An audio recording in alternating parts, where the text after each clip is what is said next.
ready? All right. So welcome to the Monadnock International Film Festival local at Peterborough.com, and we're here live at the festival right now, and we're interviewing a couple guests about a movie that's called Somewhere Slow, and with me is Jeremy O'Keefe and Jessalyn Gilsig. Mm-hmm. Sorry, interesting last name. What's the... it's actually Romanian, but originally it's Gilsig. And my family tried to simplify it, but it's sort of not ineffective, I think. So yeah, so it was Gilsig, and my dad changed it to Gilsig. Excellent. Which is no easier. But yeah, well, it's good. Well, welcome. Thank you. Thank you. And so tell us, Jeremy, you're the director of this this movie. I am. And so tell me a little bit about the film. And the movie is about a 40-year-old woman who is stuck in her life, and she has the opportunity to break free of it through a series of some criminal events, and she makes a choice and escapes her life and ends up meeting up with a mysterious drifter, and they break into the New England summer home that her family grew up going to when she was a child. So we actually shot in Boston, primarily in Warren, Rhode Island, and Boston, and then a little bit in L.A. Interesting. So, and you play this lady that's stuck in her. Tell me about your character, because she's sort of maybe stuck in a rut, or... Yeah, so she is... I feel like the place she is very relatable, but she kind of is... she's sort of paralyzed, so it's almost like the extreme. It's like a place that maybe is familiar to a lot of people, but she's kind of taken it right sort of to the edge, and she's in a marriage where her husband really does love her, but they're really not communicating, and he's really not hearing her, and she's really not actually making the effort even to fix that, and she's become very disconnected emotionally from her mother, who's ill, and from her sister.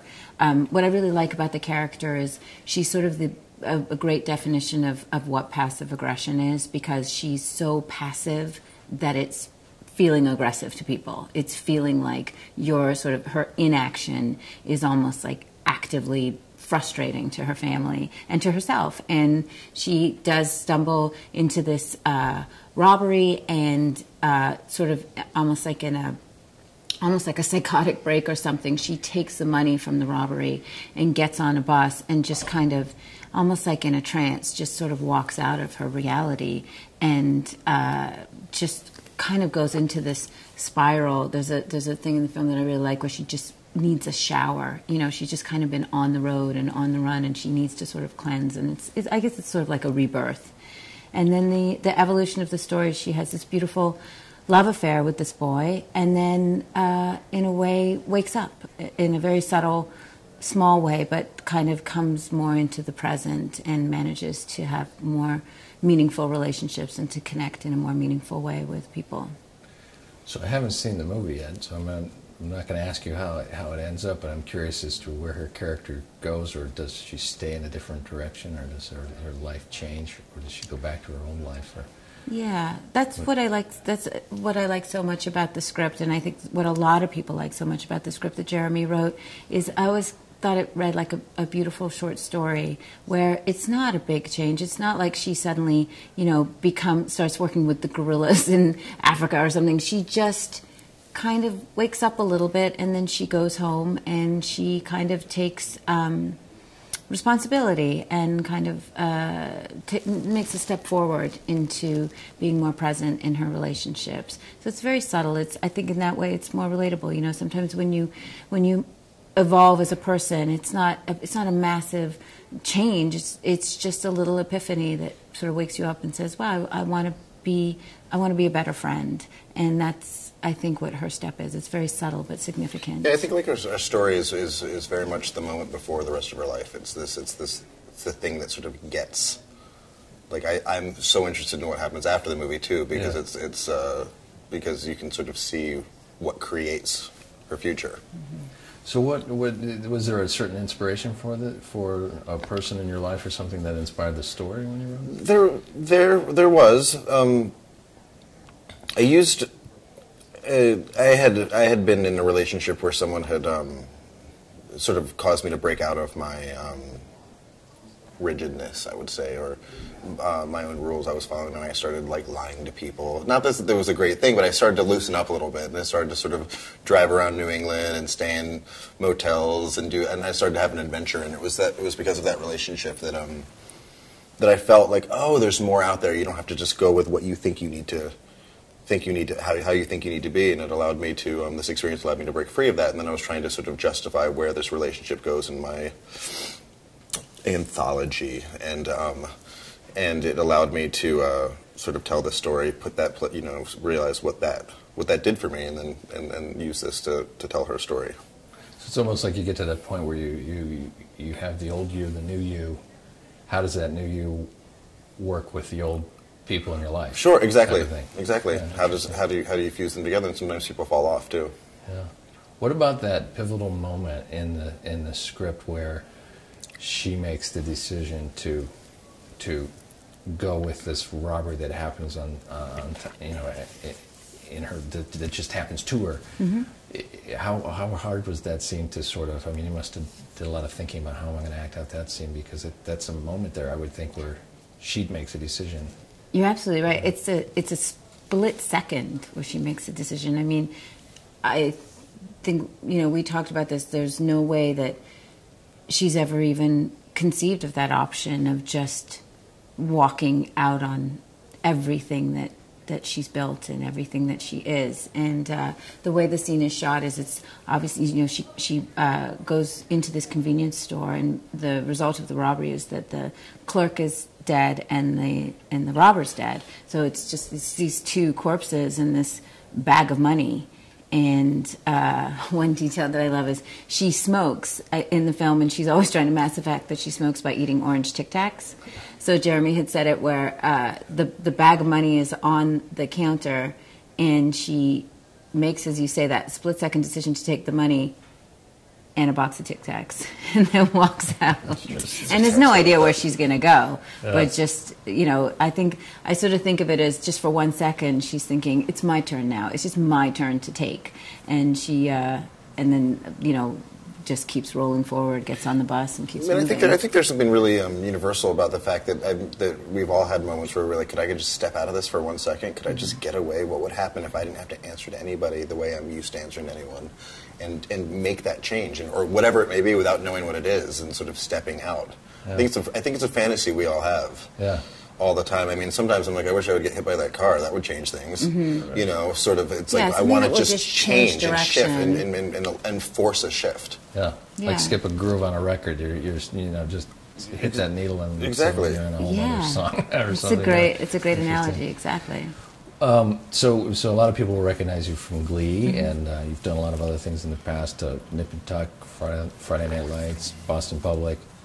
You got the school thing going on. You've got sort of you're getting cast in school systems. Yeah. But you started off in doing voiceover? I did. I grew up in Montreal, and I just always wanted to be an actor since I was, basically could talk. And so in Montreal, when I was 12, I started working in voiceovers, was sort of my opportunity to explore that, and doing a lot of theater and commercials or local films that would come through, and really did that until I left to go to grad school, and I went to grad school at Harvard.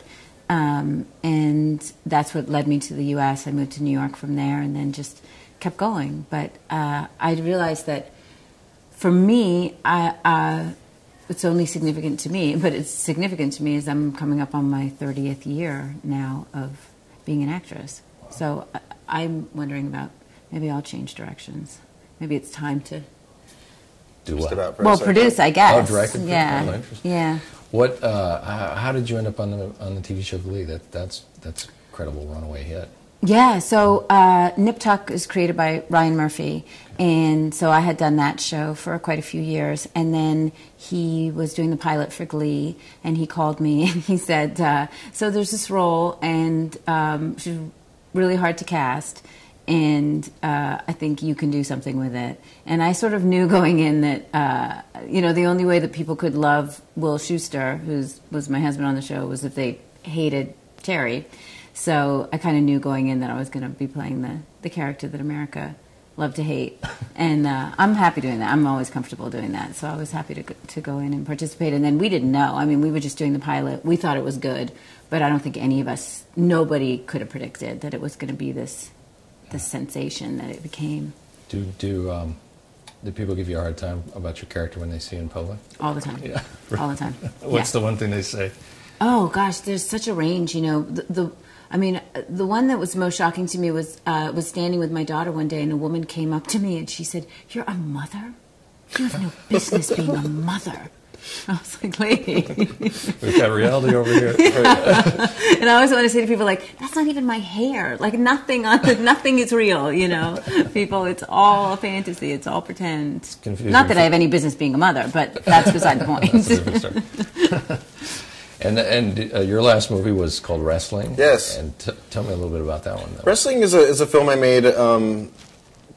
I think I was also trying to, you know, when you're a director, you need, and we found this with this movie too, but you need 150 people to say yes for you to be able to finally get to do what you want to do. And with Wrestling, I had shot this movie. I had written this script.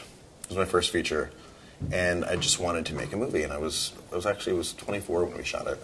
We raised $15,000 from my parents' Christmas card list. It was basically like old pre-Kickstarter, but that's basically what it was. Yeah. Your parents had 15,000 friends. Yeah, they each gave me $1. But what we did is we raised this movie, we raised this money and shot this movie. It's a coming-of-age story that takes place between the senior year of high school and freshman year of college in suburbia. And I wanted to sort of show a more realistic view of what it was to be sort of a suburban kid, instead of because all those glossy teen movies always sort of show these archetypes, these stereotypes. And I was like, we're a little bit more, complex than that. Yeah. So it's a film that deals with loss on different levels of loss of life, loss of friendship, childhood, and it stars. We got Jeff Conaway to do it before he went off the deep end, and then eventually passed with the Celebrity Fit Club and Celebrity Rehab. It was pre that.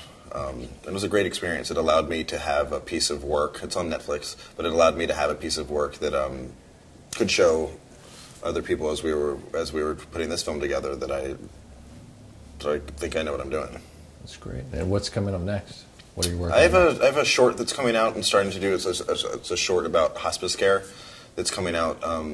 We'll be doing festivals this summer, and then I am writing a new script and trying to find the next one to shoot. Good. For us to make. How about you, Jessalyn? So I'm heading back to Ireland in June to do the second season of Vikings, which is a show that just started airing in the States. Yeah. So go back and do that. And then same thing, I produced this film as well. Jeremy and I produced it together. So the next thing is to find out if we can trick some people into letting us do it again. That's what we want to do. Yeah. And I'd like to get further and further behind the camera and kind of just be there more in support and let everybody else play. Excellent.